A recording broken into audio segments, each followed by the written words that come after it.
we've got real victims on January 6th, like Ashley Babbitt. We've got people who've been placed in gulags thanks to Obama era executive order that allowed them to create these gulag type prisons that nobody's talking about, by the way, which I find interesting. And then Ray Epps is in Sri Lanka saying, we got to get to the Capitol. We got to get in there. Yeah. Well, let me play the video if people aren't familiar with Ray Epps really quick, and then I want to show you guys or read some of this New York Times. Do I have this still pulled up? All right, yeah. So I want to show this, and then I'll tell you what New York Times is saying about this guy. In fact, tomorrow, I don't even like to say it because I'll be arrested. Well, let's not say it. We need to go. I'll say it. All right. I don't want to say it because I'll be arrested. Oh, then don't say it. Oh, I'm going to say it. I'm going to say it. Like 80% volume in the Capitol. Let's go! These are all, by the way, from the night before. Yeah, this is January 5th. Correct. Yeah. Put it out there. I'm probably going to go to jail for it. Tomorrow, we need to go into the Capitol. Into the Capitol. Peacefully. Fed.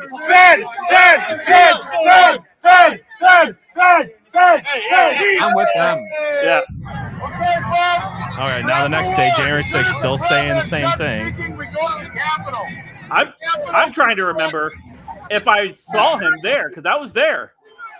Yeah, sorry. Say that again, Frank. I said I'm trying to remember if I even saw him there when I was there on January 6th. Dude, I remember watching live streams on the 5th. I remember watching that night and watching live streams out in front of different hotels. And I remember, I remember seeing him shouting. So it was like people had known that people were around yelling and that there was, maybe something not to be trusted. I considered going, and for that reason said, I don't know if I should go, because if there are some weird false flags, and I'm a big conspiracy guy, so if there were any kind of false flags, I'm like, that's going to be the day. That is literally the reason that they're going to plan for it. That's literally the reason I didn't go, is I just had this bad feeling for whenever it was announced. I was like, man, if anything's going to get infiltrated by the feds, it's going to be this. And I was pissed off enough. I would have probably been the one, running through the doors of the statuary. Yeah, hall. I'm not going to lie. I probably would have too if I was there, but I'm like, I can't. Yeah. So like, we'll get charged eventually for admitting that. Sorry, say that again. I said, we're going to get charged for admitting we would have done it had we been there. Yeah. Pre-crime. Yeah. It's a thought crime. You thought look about at this. Ray Epps is literally whispering into the ears of these guys right at the Capitol barricades. And look what happens right after this. The first the barricade that came down. Ray Epps is there. You want to know what he said to him? Push it over, and that's when all this started. So how is it that this guy, of everybody there, people who are not even at the Capitol grounds, people were just in DC who had the wrong things on their social media profiles, were arrested, were arraigned. They have waited on some people 16, 17, 18 months to go and SWAT their house because they heard a voice on a video that sounded maybe like theirs. Mm-hmm. And then the New York Times writes an article, and quote, it says, Ray Epps has suffered enormously in the past 10 months as right-wing media figures and Republican politicians have baselessly described him as a covert government agent who helped to incite the attacks on the Capitol last year. So not only are they defending a guy who New York Times, who has said everybody that was there needs to be in prison, needs to be in these gulags. We need these huge January 6 hearings where we bring out Cassidy Hutchins and make up fantastic tales about Trump taking over a limo. Cool comic book, though. It's Super Trump. Thank you. It's Super Trump. My arms are really long. Go right through the limo. Yeah.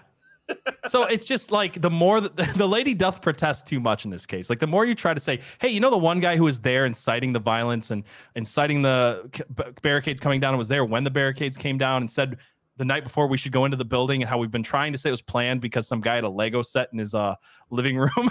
Right? Remember that one? I do. Like they wanted to arrest that guy, but this guy, they're like, oh, he's a poor put upon guy because people think he might be a Fed. This is why I'm glad I didn't go, because if I had gone to January 6th, they would have come crashing through my door going, not only does he have a model in Legos of the White House, but he also has the lunar lander. He might have been going to the Smithsonian later to go attack the shuttle that's over there. Good Lord. But, so what was I going to say? So when he's whispering into that guy's ear, that guy who has been arrested, who has been charged, is in not an affidavit, but he's given a court testimony. He's given his statement saying that Ray Epps told him, be nice to the police. They're just doing their jobs. That's what he swears. So when they say under penalty of perjury, what did that man tell you in your ear? He swears that Ray Epps just told him, be nice to the police because they're just doing what they're supposed to do. Well, let me show And you. depending on what you take in that, you can either think, well, yeah, I mean, cops just doing their jobs, or you can take it from Ray Epps knowing that there are some cops there to do their job. Wink, wink. Like, don't attack the police. They're going to let you in. And so why would he know the police are going to be passive? Why would Ray Epps say, don't attack the cops, just push past them? It's like Ray Epps knew something more than you did. This guy right here, his name's Luke Robinson, the guy in the red there. He was at the Capitol. He was armed. And he was on the FBI list, and all of a sudden, mysteriously, he was vanished off the FBI's most wanted list, along with Ray Epps at the same time. And this gentleman here, the JFK report, confronted him about it. And I don't know if you guys have seen this video or not. I've seen it for a few different times, but this just kind of adds to what we're talking about. So let's take a listen to this real quick. Ray Epps? Because we knew you were at the Capitol, and we weren't sure if you had an earpiece and a firearm, man. You had a firearm on federal property. That's serious stuff. I got charged with a misdemeanor for parading and picking, and that's a firearm, man. And I met you 10 days after the FBI came to my house on April 3rd. Okay. I mean, what's going on, man? All right, yeah. What's with the earpiece at the Capitol? Who were you talking to? I'll see you guys later. Who were you talking to, Do you though? actually want to buy this bike or not? No, thank you. Who were you talking to at the Capitol of the earpiece? See you guys later. Hey, man, we're just trying to figure out what's going on. Luke Robinson, number 343, removed from the FBI wanted list. 10 days after the FBI came to my house, I met Luke on April 3rd, 2021. And 2 weeks ago, I found out Luke Robinson was removed from 343 on the FBI most wanted list. And he's a nice guy. We just want to know what's going on. He had a firearm on him on federal property and an earpiece, and he was removed from the Capitol. We don't know what's going on, brother, but we just want to figure it out. Hey, man, if you're in serious stuff, you got to get a lawyer. You need to figure it out, man. We want you to be safe. I know who you are. Are you cooperating with the FBI? I just don't really want to talk. Why'd they remove you from the list? I'm good. They've only removed 3 names. Go on what? I'll see you guys later. They've only removed 3 names from the FBI list. We're not sure why they removed you, why they removed Ray Epps. How much you want to bet he's on another We're praying list? for you, Luke. Yeah. We're praying for you.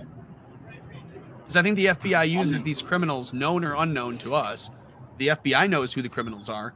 The FBI knows who's downloading child porn. The FBI knows who are making these weird claims to child abuse online. I think the FBI knows how to leverage someone, how to twist an arm, how to flip someone. And I wouldn't put it past the current FBI under Christopher Wray to lean on some of these people to become informants. So when he's asked, are you working with the FBI? And he goes, I really don't want to answer. I think we got our answer.